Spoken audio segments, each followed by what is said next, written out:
Hey everyone, welcome back to Deeper Than Dough. Today I'm excited to bring you part two with Amy Greensmith. In this episode, we dive even deeper into topics like psychedelics, hypnotherapy, emotional intelligence, and how upbringing shapes self-worth.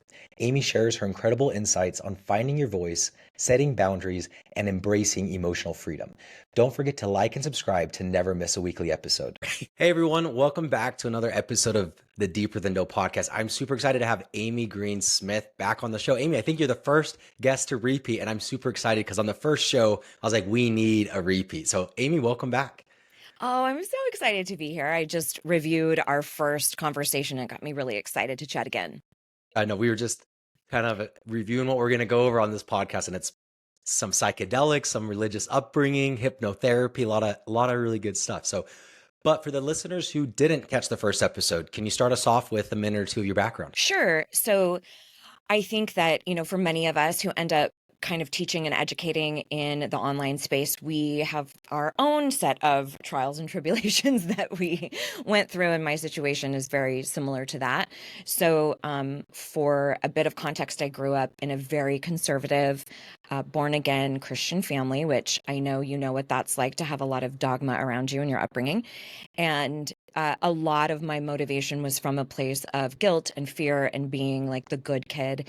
And everything really kind of came to a head for me where I had to really grapple with my own sense of self-worth, in the sense that who am I if I no longer believe in this like deity that gets to dictate my worth, etc.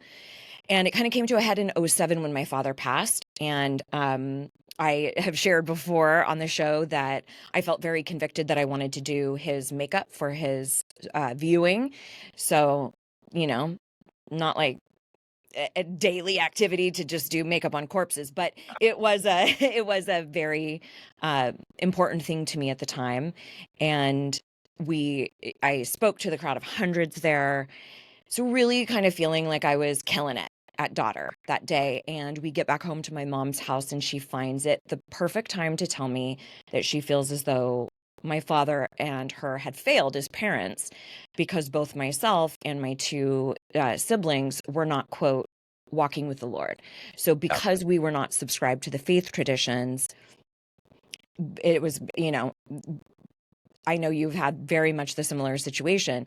It was like, it doesn't matter to us who you are, what your character is, as long as you are saved and Yeah. devout and pious, you're good. And that was really sort of a pivotal moment for me, because up until that time, every time I engaged with my parents, I kind of put up this facade, this, artifice and or edifice, I should say.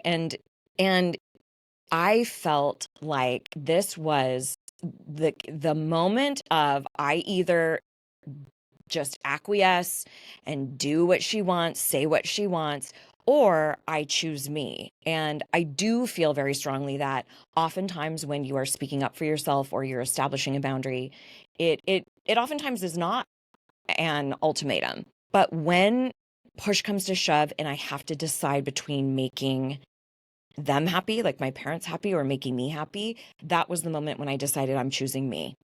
What age were And you to put this in perspective? I think I was, so let's see, this was '07. So I was probably right about 28, And and 27, 28. I was just about to turn 28. And I was really heavily involved in law of attraction at the time. and That was, I don't know if you might be a little young for it, but there was this huge The surge. Secret. Yeah, my sister's 15 years ish older than me, very into all of that. It's funny because now we're like, after I've been making fun of her for 15 years, now I'm coming back. I'm like, oh, you were right the whole time. Sorry.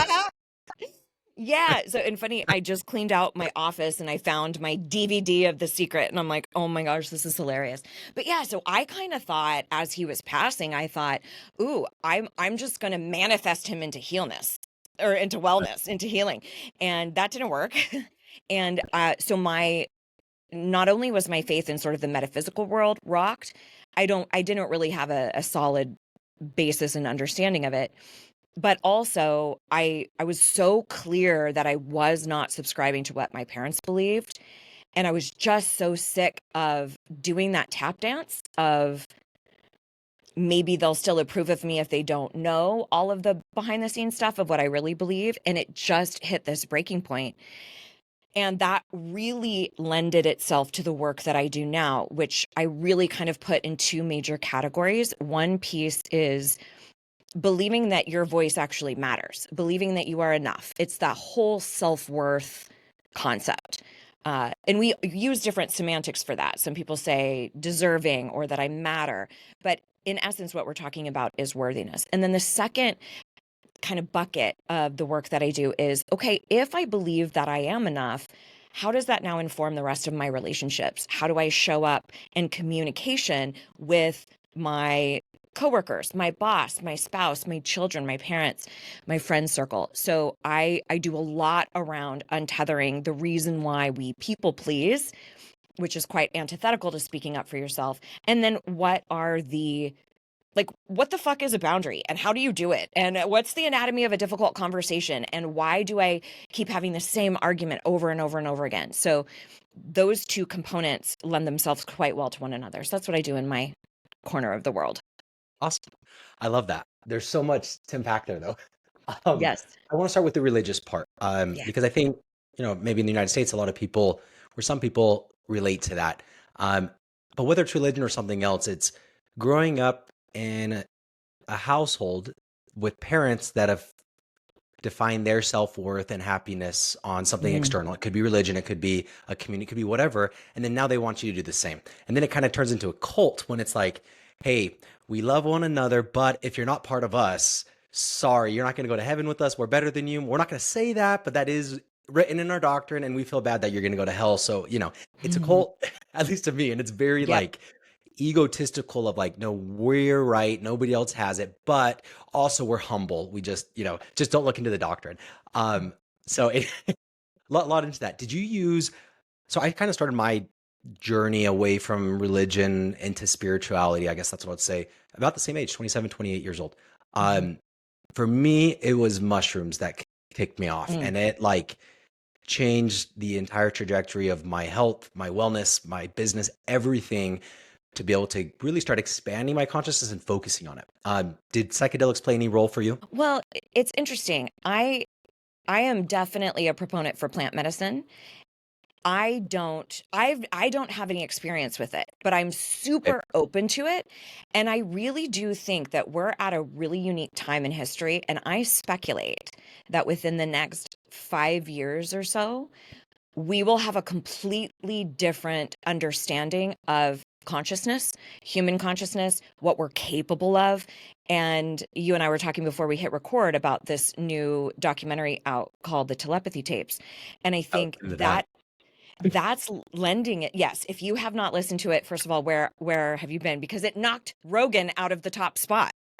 That's where I saw Of it this week, and I'm like, yeah. what is this? Well, explain to us, what is it? Well, telepathy tapes is basically a gosh, it's a kind of an expose in the scientific world of a myriad of different educators, parents, scientists, researchers who've been ostracized for bringing up their real life lived experience where they have a nonverbal autistic child who, through various methodologies, and they talk about it a lot in the documentary, are able to actually read the mind of their, usually it's their primary caregiver, whoever they are the most kind of intimately attached to. With 100% accuracy. I mean, I've only listened to the first episode, but they threw up cameras everywhere. They got skeptics in there. They have professors. They have neuroscientists. They double, triple, and quadruple checked. They did randomized tests, randomized pictures, randomized numbers on apps that they downloaded right then and there randomly, and with 100% accuracy. And to give a little bit more background, it's Mhm. you have all of these nonverbal autistic people. The story that it went into the first episode, Mia and Ileana, which is funny because my daughter's Mia and Yeah. my wife is Ileana from Mexico. They're going through all of that. And it was when COVID, if I remember it correctly, it was COVID. Now she has an iPad and now her communication skills get a lot better. And it was very similar to other people, right? It's, hey, they're autistic, they can't speak, there's nothing going on in their head. Then you give them some technology and show them how, and it's like in Mia's words, I am not sick. That's what she said. Like as Yeah. soon as she started, like, I am not sick, I'm perfectly normal, right? Um, But man, what a hard thing to go through for everybody involved. The one thing that I thought of is Right. like, could you imagine if your kids could read your mind? Like, as far as like, wouldn't that hurt your kids so bad? Because you have negative, everybody has negative thoughts or angry thoughts or Sure. whatever, because they just come up. Sure. And then your daughter being able to pick up on every single thing, I'm like, that's got to be hard for the daughter to really, have that openness. But anyways, keep going into so what does this mean? What does this Well, telepathy tapes mean? I guess. what we're also seeing is that's not that different from being hyper empathic. So I'm reading a book right now called The Language of Emotion, and it is by Carla. I'm forgetting her last name, but it is exceptional. And she's talking about, from an empath perspective, experiencing very similar things. And I know that I wouldn't say I'm hyper empathic, but I definitely am. Where if I am engaging with somebody through their body language, through how they are, their cadence, their rhythm of voice, I can tell what is happening with them. I know that they're uncomfortable or that they want to leave or that they're, and and so she has this poem that she shares where she talks about, I hear your mom say that she wishes she never had children. I hear the doctor say he doesn't care about this practice anymore. And she's talking about, like, I hear as an Mhm. empath. So she's not talking at all from a telepathy standpoint. But I think, to my point is, I think the things that we've been dancing around, whether it be with, hypnosis, like what I do, or recognizing that a lot of empaths are cultivated from a survival skill of needing to tap into and recognize what other people are thinking or feeling in order to stay safe. Like, oh shit, dad's on a rampage. Here's how I can take care of myself. And there's varying degrees of that.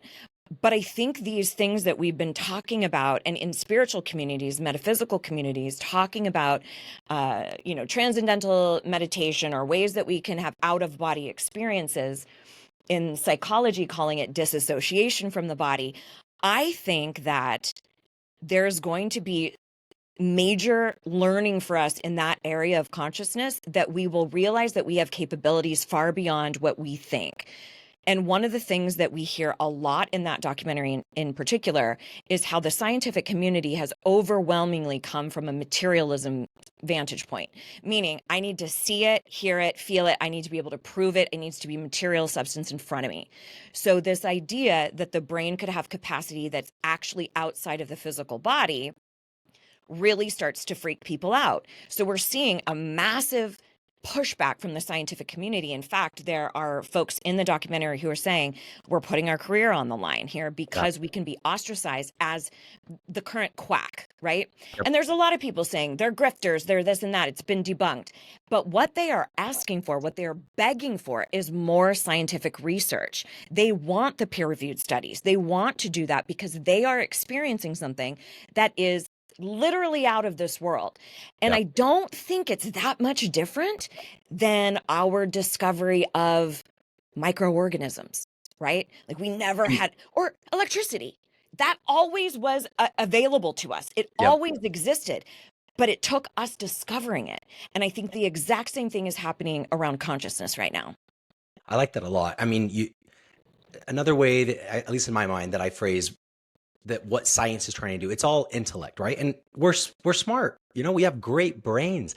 But look at the brain's capacity compared to one cell's capacity in your body, right? Hmm. One cell has more memory than your brain ever will. And it's like there is a higher intelligence in the body. We know that. I mean, there's I shouldn't say higher intelligence. We know there's something going on that regulates our blood and our insulin and every single hormone every day of every second.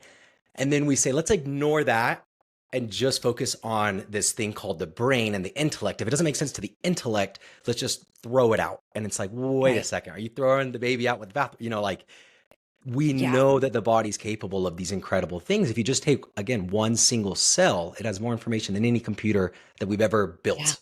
And it's like, how do we start trusting in that and using our intellect to realize the limitations of our intellect, which then carry us on to, okay, now where do we go from here? For me, it was mushrooms again, specifically mushrooms had that role. Like when you start talking about empathy, I told myself I Mhm. didn't have empathy. Then I started taking mushrooms, and I'll cry 5 times a week, and I'm doing it on purpose. Like on purpose. Mhm. And like last night, I watched Moana. Why did I cry during Moana? At the Mhm. end scene, the giving the heart of Tafiti. I'm with my kids, and I'm just like, I want to open myself up and Mm. experience tears of joy every day because Sadhguru, the book that I'm reading, does. And I'm like, wow, this is actually possible if you open up your body to it and leave your intellect aside and go more on the emotional, higher intelligence side. I can't wait for you to get through the entirety of this documentary because in the very final episode, they have messages that are coming through from all of these autistic folks. Some of them are adults. Some of them are like working and doing, and these are nonverbal folks. And they share all of the things that we have collected as data, like the flapping of the hands. And they say, I'm so disconnected from my physical body. I flap my hands to remind me where my physical body is. Or when they are covering their head because there's too much noise or too much outside stimuli, that is because they are connecting with consciousness, so many different consciousnesses, conscious I don't know what the plural is. That it is so overwhelming that they have to shield all of the messages that they're receiving. So then in the final episode, they share these are the messages we want to impart to people. And one of the key messages, which I felt so validated around, was emotional intelligence.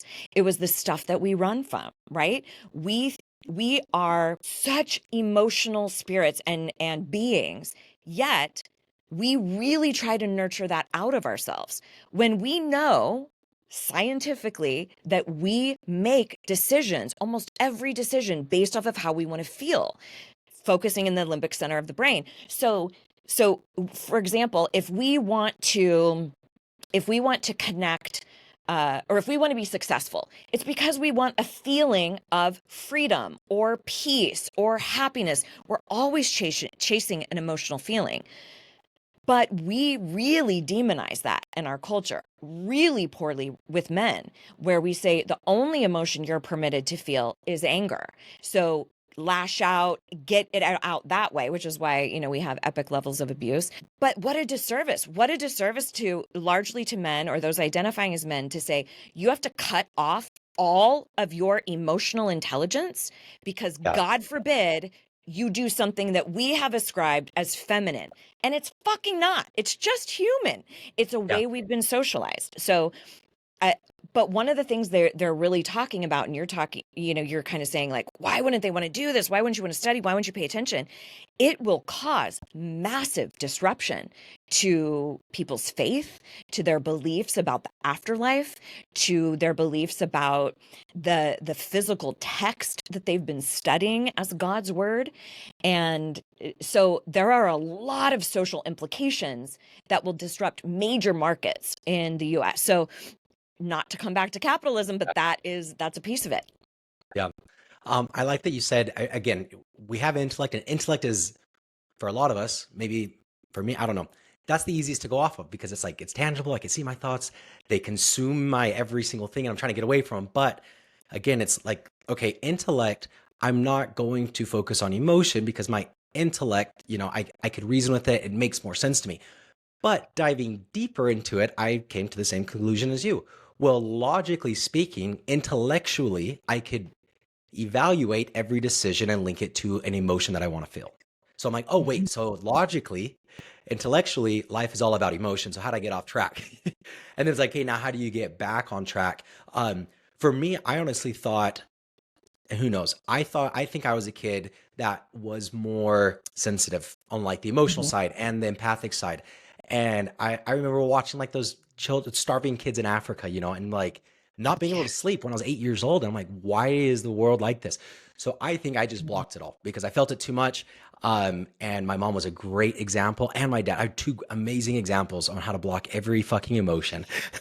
Just go Yeah. through life and ignore it all. So Yeah. for me, I think it was a little bit more of like I was oversensitive, and then I was never taught Mm. that that's okay. And then I just blocked it all completely. Which is a complete defense mechanism, right? Hmm. It is, oh, oh, we don't do that in this house. Oh, I'm not safe if I do that. Oh, okay, well, better shut it all down. It's very similar to when somebody is experiencing physical pain, like if you've ever seen those tales of the ER where someone's, egregiously impaled by something and they're like, I didn't even feel it. And it's Yeah. like the body shuts down. It's the same thing that we do when we shut down our emotional center. And it's to protect us. But you have such a great example of plant medicine being a vessel for you to tap into parts of yourself that had atrophied. They're not gone. You can always bring that stuff back. But what you're talking about is something that I call the cognitive override, where regardless what we are feeling emotionally, we try to logically dissect it and what makes the most sense. And this is why people stay in jobs that they fucking hate, because they're like, well, it looks really good on paper. It's good for my resume. It's in a good location. I like and they're not fulfilled, right? We can rationalize and logic things to death, but it does not mean that it's actually fulfilling for us. Yeah. Fulfillment comes from that emotional side. Like what I've studied on mushrooms is if you if you put your brain under an MRI on mushrooms, you're gonna think that there's all sorts of, like all sorts of parts being activated that normally weren't activated. But it's actually the default mode network, which is where, the ego, the individual who I am is stored. That that is quieted. So and then everything else Mhm. comes up. So it's really getting rid of that uh I guess the ego or that separation and the intellect part, and then it is just the more of the subconscious that now you're aware of, and you're like, wait, Yeah. I've had these thoughts. Because mushroom trips for me, I will tell you the top five worst experiences of my life, in terms of like negative emotion, I think I'm gonna die, all five of them I've been on mushrooms, but it brings up these things and I'm like, holy crap, what, it's obviously there, I just block it, and then mushrooms allow me to see it, and then now outside of mushrooms I can then work on it. I heard Yeah. Sam Harris, if you've heard of that guy, talking with, who was it? I think it was Andrew Huberman, two Mm. science podcasters. Yeah. And he said, the put 100 people in a room and ask them to meditate, and, Hmm. and five of them will be like, wow, that was beneficial. And the other 95 are like, they never What? even got a focus. Their brain never went quiet. Get 100 people, give them all 1-2 grams of mushrooms. All 100 of them are going to have like a different experience. So it kind of Hmm. kickstarts you to show you, hey, there's a completely new world out there. Not new. There's a completely Yep. different world underneath our nose that you can have Yeah. access to if you take a little plant. So kind of cool. Anyways, I want to kind of use that to transition to the atheist versus having a soul, and kind of, I mean, just Ooh. your beliefs in a God and an afterlife, and how that correlates with the Sure. soul. Well, I identify as an agnostic atheist, and you and I've talked about this before. But if we break this down and we look at what Gnosticism is, it's a I know. If you are a Gnostic, you believe I know that this is true. If you're an agnostic, you're saying I don't know. So I feel Yep. very confident in that I do not fucking know. I speculate a shit ton. But theism is about a belief in a God. And I really lend myself to Ricky Gervais's perspective around this, that the only reason why the term atheist even exists is because we have to have something to refute how pervasive and overbearing Christianity, Judeo-Christianity has been in the States, right? In particular, I can speak to that experience. He's talking about it in Europe, obviously. But I think we can't ignore that. And I feel, he also says he also will say, like, okay, I remember him talking with Stephen Colbert, and he was, Colbert is a Catholic sort of, and he says, you don't believe in 1,500 of the gods, right, that exist. You believe in just one of them. And he's like, well, I don't believe in 1,501 gods. So Yeah. I just don't, so it just depends on how are you defining God. And I heard somebody describe it once as, if you're talking about the God of the Bible or the God of the Quran or any other religious text, then I am an atheist all day. I don't believe in that punitive deity who's going to Ruler of the regulate. universe Right, that's right. punishing you or rewarding you based on if you ate your broccoli or not. Yeah. However, coming back to the telepathy tapes, they were using the term God a lot. And they were these various autistic folks were using that term a lot. And I think they are using it in a much more accurate assessment of universal connected energy. So not once did they say anything about God other than it being about a connection of love between all of us. There was not one supreme deity. There's no written text with do's and don'ts. There is no worship that's involved. It was simply a statement about, to me, God is synonymous now with universe. For the longest time, I could never do that. I could never give God that credence. I was like, no, that's a fucked up sociopathic deity who kills people who don't worship him, and he needs constant praise because he's a narcissist and he's also a serial killer. So like, I'm like, no, very clearly I'm out. And so it was very, very difficult for me to even use that terminology. But I do think it's a much more expansive concept. Yeah.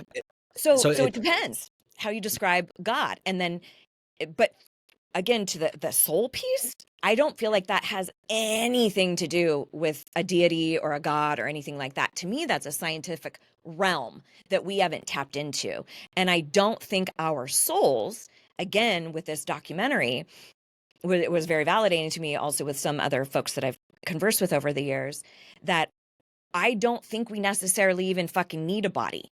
I think that's sort of our way of moving our soul around this planet. But I believe in reincarnation. I think that, and that's also one of the reasons why I'm vehemently pro-choice. I feel like if that fetus is aborted, I believe that soul will just find another vessel to inhabit. Like, so, yeah. So is so the like yeah. especially in the hypnotherapy kind of construct, because again, I've only listened to the first episode, but it sounds like God is like the mystic version of God, right? God is everything. Mm. God is what makes us alive. And then that's, God is consciousness. We all have a piece of God. And then we go kind of back to that wholeness, I guess. Yeah. Which does remind me also, like, I learned a lot about it in that kind of mystic belief. You have the everybody is one, but you're born, and then you have the ego, and you're a Mhm. separate soul. But the freedom is realizing that you're not really separate, that you're just in this body, but you're Mhm. really part of a greater collective. And then people with, telepathy, or they're able to access more of the holistic viewpoint rather than the individualistic. And that's why, Yes. like when you said moving your hands, um, I've read that a Yes. lot. Like people that get really into spiritual practices in like the yogic tradition, like they will forget that they have bodies for days, and people have to take care of them. I literally listened to that this morning, Mm. and there's a special type of people and societies that will keep these people, fed, and because they can't do it themselves because they're so disconnected and connected as a whole. So, anyways, lots to go there, and I know we're wrapping up, but we haven't got into Fascinating. hypnotherapy. So, tell me about hypnotherapy. Yeah. So, you know how we were just talking about sort of the conscious faculty of the mind and then the subconscious faculty? The consciousness, and again, this depends on who you talk to, but we can roughly say that the conscious part of our mind is about 5 to 10% of the equation, and our subconscious is about, 90 to 95% of the equation. Now, logic, reason, rationale, problem solving, all of that happens in the conscious 5% of the mind. So a majority of what is dictating our life is housed in that 90 or 95% of the subconscious. So that means that no matter how much, for example, in my world, somebody tries to tell themselves consciously, I am enough, I'm worthy, there's 95% of the mind's power that's going, oh, no, no, no, the fuck you're not. We already have, because the subconscious houses your fight, flight response. It houses your beliefs, your habits, it, and all of your emotions. So what happens too is that the inner critic, or the critical factor of the mind, is sort of like a little guard dog between what comes in consciously, and it checks for congruence with the subconscious. So if, for example, I developed a belief early on that I need to make everybody else happy in order to stay safe, and I've developed this positive association in the subconscious mind with people pleasing, if I consciously try to tell myself, you can speak up for yourself, that inner critic is going to go, fuck no, you're not. We have all of this belief down here in the Here's the data to subconscious. say otherwise, right? Like we're not doing that yet. A So walk hundred me through like percent.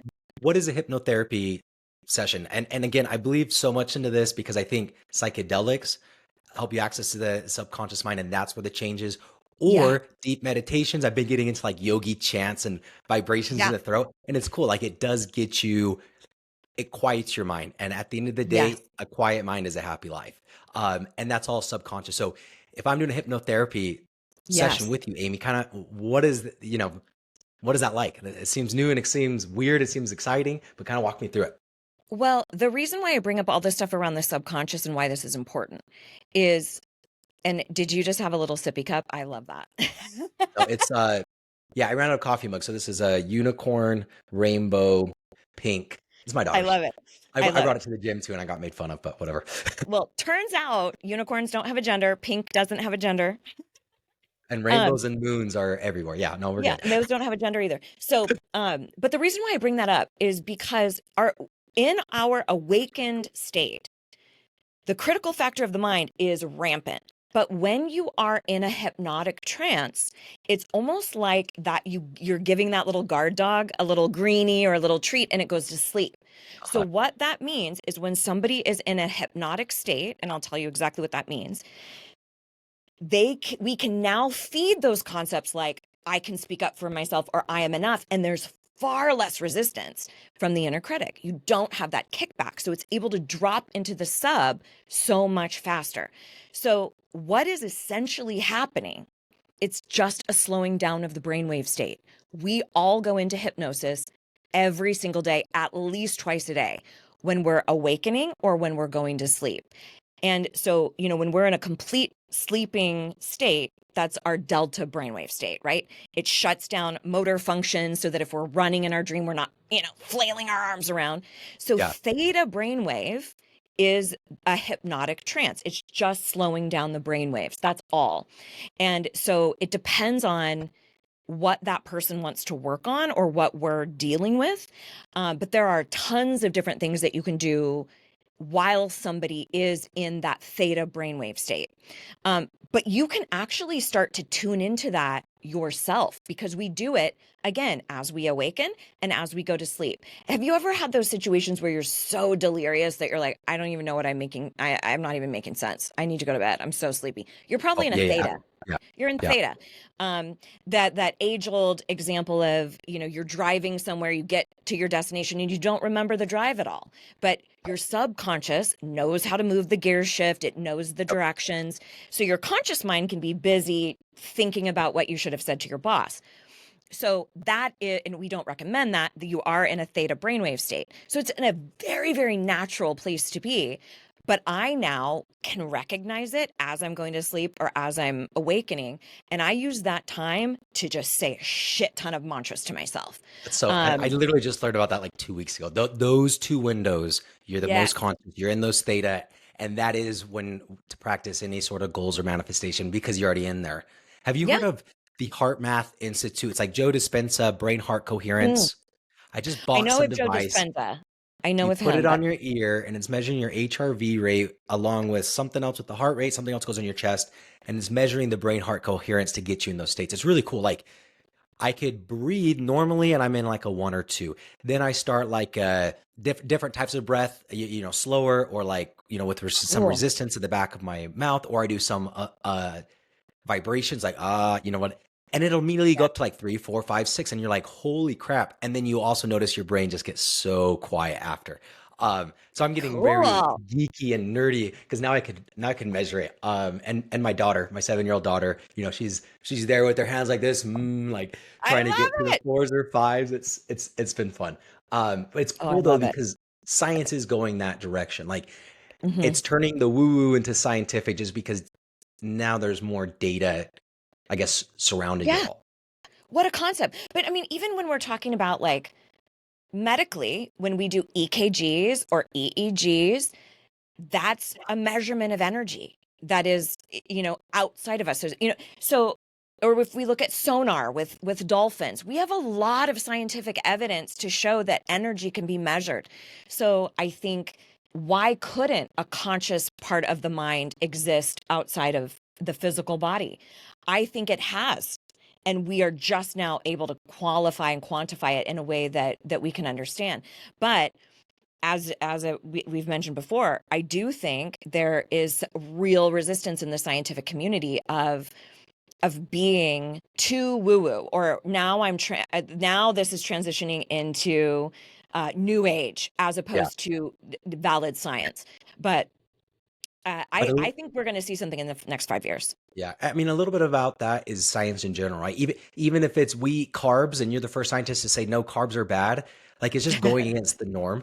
And then Right. yeah, and then you add on to the wait, we've never studied this at all before.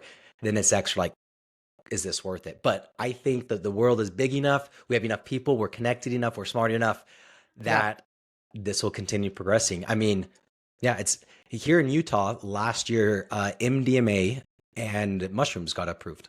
So Whoa. clinically, it's going to take a few years to roll out, but yeah, it was like April of last year, which is really cool. Nice. So there's all these advances taking place. But Amy, this has been great. Cool. I really appreciate you coming on a second time and sharing. Absolutely. Now we're gonna have to wait another year and we'll do a live hypnotherapy session. Ooh, that would I'm be just cool. joking. But Amy, what's the best way that people can connect with you, learn more about coaching, hypnotherapy, anything that you're doing? Yeah. Sure. So you can find me over at amygreensmith.com. And I always say all those names are spelled the basic bitch way, nothing exciting. And there's tons of freebies over there. Get your hands on that. And then I've been in a bit of a social media detox, but you can find me pretty much everywhere under the handle, Hey, Amy Green Smith. But I tend to hang out the most on Instagram, like any self respecting Gen Xer. So yeah, come hang out. Okay, Amy, I appreciate it. Thank you so much. All right.